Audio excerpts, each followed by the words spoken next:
Telecom অ্যাপসে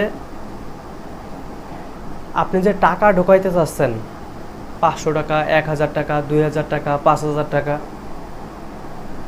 আপনি যে বিকাশের মাধ্যমে টাকা পাঠাইছেন অ্যাডমিনকে, ওইটা প্রুফ হিসাবে আপনার ট্রানজ্যাকশন আইডি লাগে।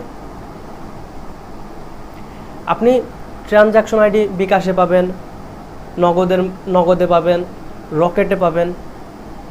এই যে আপনি অনলাইনের মাধ্যমে বিকাশ, নগদ, রকেটের মাধ্যমে টাকা পয়সা লেনদেন করতেছেন, এটার প্রুফটাই হচ্ছে আপনার ট্রানজ্যাকশন আইডির উপরে সম্পূর্ণ নির্ভর করে।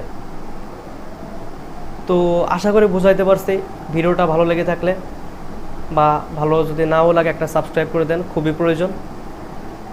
ওকে, তো ট্রানজ্যাকশন আইডি আপনার প্রুফ হিসাবে লাগে, মানে এটা প্রমাণ করে